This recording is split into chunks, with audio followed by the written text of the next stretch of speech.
everybody, I'm Tiffany, and today I am doing another book review.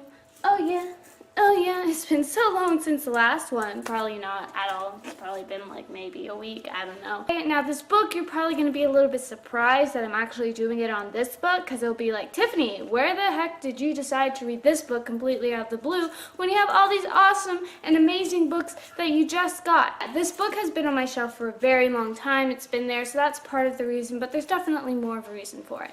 The book, if you've read the title of the video, you already know it is The Picture of Dorian Gray.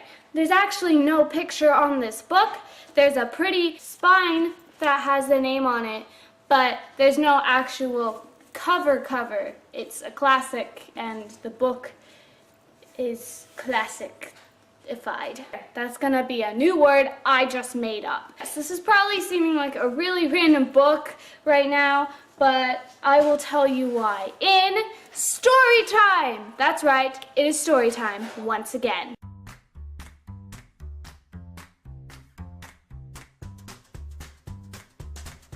The way I came across this, one random day, I decided to watch a little show called Penny Dreadful, which is on Showtime. Canceled after season 3, which it should not have, but whatever. I started watching it because Eva Green, one of my favorite actors, was in that show. And she is incredible in that show, by the way. But I found out that Penny Dreadful kind of combined all of these different darker tales in literature. So like Frankenstein, Dr. Jekyll and Mr. Hyde. And as I was watching, all of a sudden came this wonderful guy playing Dorian Gray. The guy who plays him is named Reeve Carney. He was so good. And then I was thinking, and I was like, oh my gosh, I actually have that book on my shelf. So as I was continuing to watch the show, I learned a little bit about Dorian Gray, but I didn't really know his whole backstory or anything to it.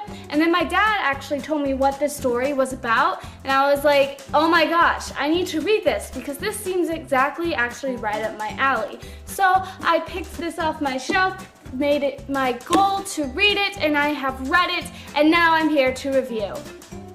And that's the end of story time. So I did wear gray in honor of Dorian Gray. Get it? Last name, Gray. Yeah, I know, I'm so smart. This book, if you want to know statistics, got a 4.05 out of 5 stars on Goodreads, which is pretty good. I personally actually gave it a little bit lower, but I'll go into that a little bit more in detail in my spoilery section of why. But overall, I would say I did enjoy the book. It was interesting. It kept my intrigue about what was going to happen, what Dorian Gray was going to do. There were parts where it lagged, but overall, I still really enjoyed it. I think it was mainly the ending for me that just completely made me give it a lower score. Again, I'll go into that more. But let's just say the ending was not satisfying for me personally, but maybe that's the whole entire point. Who knows? I would definitely say this is a classic you should read. It is short-ish. It's like 210 pages, which isn't that much, especially for me being a fantasy reader, used to like the 5,000 plus pages.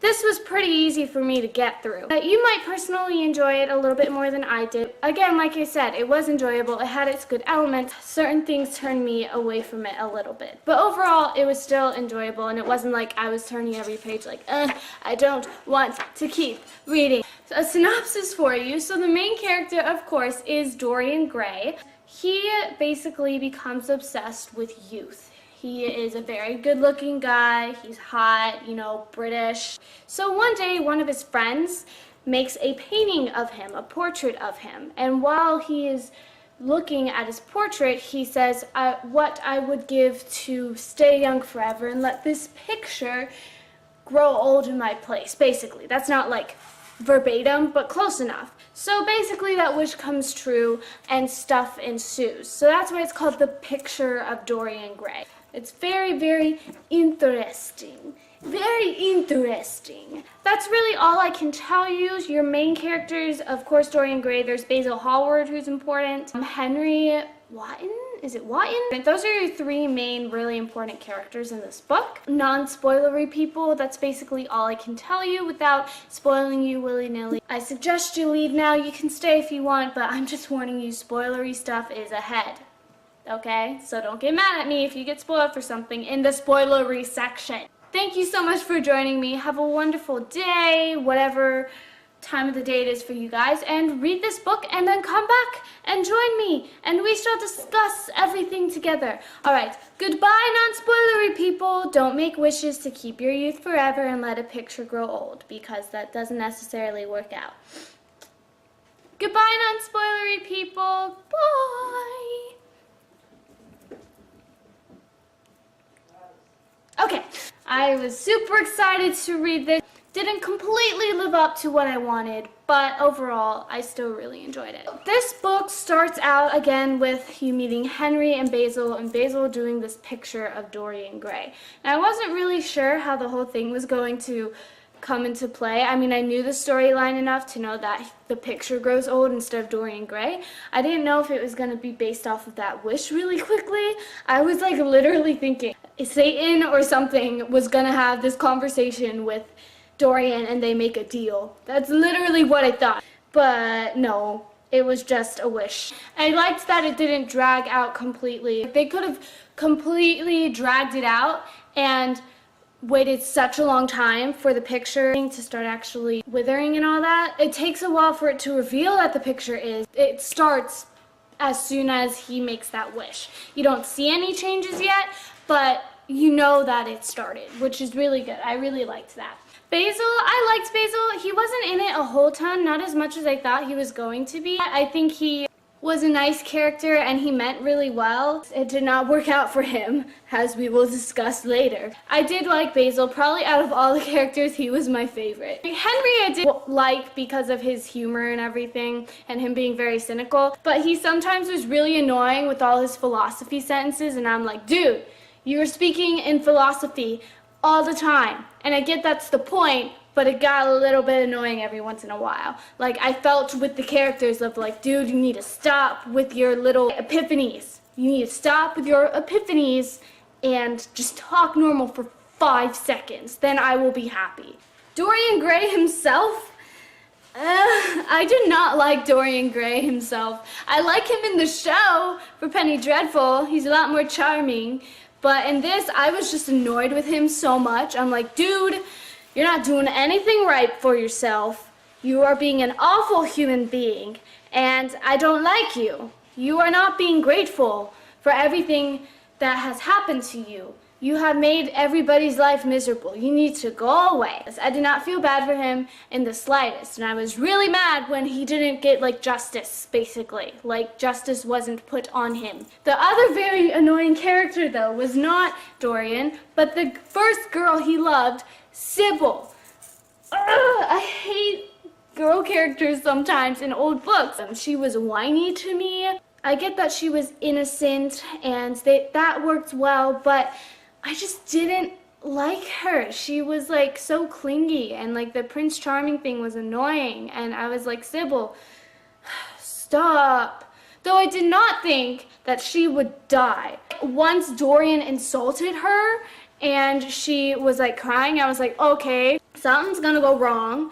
But I didn't think that she would die so quickly, I guess. I thought like they would actually get married and that it would be one of those things where like he's not aging but she is, and then it's like, what's happening? Why are you not aging? And this whole giant confrontation happens. Sybil kills herself over Dorian Gray. And does Dorian feel bad about it? Not in the slightest. Of course not. Why would he?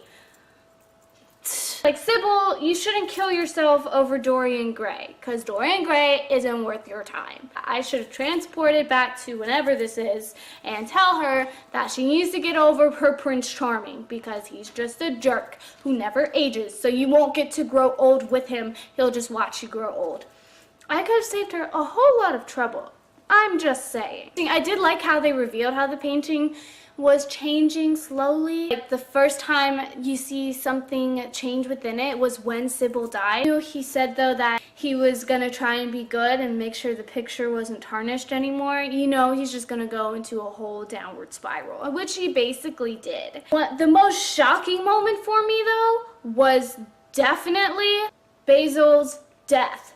Like, Basil had not been seen through most of that book, and then he appears at Dorian's door. And Dorian decides to show Basil the picture in all its grotesque glory. And I was excited, because I was like, ooh, this is gonna be controversy. Basil's gonna be mad, or shocked, or terrified, or all of that combined. So I was really, really excited. Until Dorian got the knife. I was like, Dorian, what are you doing with the knife? Put the knife down. Put the knife down. And Dorian did not listen to me. And when he stabbed Basil and Basil died, I wasn't like in shock, but I was like, you've got to be kidding me. Like, you are a horrible human being. You just killed your one good friend who could save you from all of this. You just doomed yourself, man. And then what does he do? He burns Basil's body. And not only did he not do it himself, he brought in a friend and blackmailed him into doing it for him. And then that dude ends up killing himself later. And Dorian doesn't blame himself for any of it. And I'm like, Dorian, are you absolutely kidding me? This is all your fault. And I get this is the whole entire point, that he's so selfish and everything that he doesn't see it, but I was so frustrated. I was like, feel some remorse. He had no remorse for Basil, no remorse for Sybil, or his friend that he blackmailed. Dorian, I don't know what you're doing. So then, I was really relying on the ending, because you have Sybil's brother, and Sybil's brother swore that if Dorian ever harmed Sybil, he would go and kill Dorian. So first of all, he almost does, and then Dorian tricks him with the youth thing, and then he ends up thinking that it's not Dorian, but then he finds out it is. So I'm waiting for him to come back, and I'm like, Dorian's gonna have a confrontation. I want him to get revenge, and I actually did. I was done with Dorian at that point. I was like, he kinda deserves it. But what happens? You see that a guy gets shot while people are hunting, and then you find out it was Sybil's brother. And I was so mad because I was waiting for justice to come and no justice was coming. I was like, what the, but no, that can't be it. I want a confrontation. I want a confrontation of battles. Battle together. And they didn't. It was just he got shot randomly while they were hunting. Really? It was annoying because I really wanted him to get revenge. I mentioned that the ending I didn't like because nothing was wrapped up. He had this whole thing with Basil still missing. He almost tells Henry that he was the one that killed Basil, but he doesn't completely tell it. You didn't get justice from the brother. You just have all of these things that he did, and none of them were tied up in the end. He kills himself by stabbing the picture, and then he becomes the old disgusting thing, and the picture becomes pretty again, but nothing got wrapped up, I feel like. Like, I wanted him to be busted for the murder. Just get some type of, like, punishment, sort of. I don't know. I just wasn't expecting him to die, actually, at the end, because Penny Dreadful, it takes place a little bit later, I think. But I thought maybe it's like he lives eternally, and that like he does something very big at the end, and now he lives on for eternity, torturing every soul that comes near him. And this has short stories in it, so this actually goes to 300 pages. And so I turned from page 210, and I'm like expecting more. And then what happens? It just ended. I was like, wait, what? I was like looking at the book again and again to make sure that I didn't miss anything. I was just unsatisfied, and that's why I gave it 3.5 stars, because I like my books to be really wrapped up. There are some books out there that don't leave it wrapped up for that exact purpose, for you to kind of guess what's going to happen. But there's a way to do it, I guess, that's really impactful, and for me, it wasn't completely. I just felt like it came to a sudden stop. And it could have been just my book, that I expected more stuff to come because of the number of pages in my book, and I was just caught off guard that it ended so quickly. It was still really good, and I actually do really like Oscar Wilde's writing a whole lot. I think he's a super awesome writer, and his writing is super easy and fun to read. I do think this book was good. It did have its good twist. There were all these elements to it that were very interesting and kept a good suspense throughout the whole book. Like, I never was at a point where I was like, I'm just done with this story. I was interested to see what was going to happen next. Was Dorian going to redeem himself in some way, or is he just going to keep going into a downward spiral until nothing is left? And I think that's why the ending bugged me so much, is that it kept me so captivated throughout, and then just bam, right at the end, it didn't satisfy me like I wanted. So give it a chance yourself. I think a lot of people would like this, actually. If you're gonna read a classic, you should definitely read this one. It is really good and it is easy. You can get frustrated at some points, but it's still really good. I'm not saying everybody would love this. I don't think everybody would love this, but I think a lot of you would love it at the same time.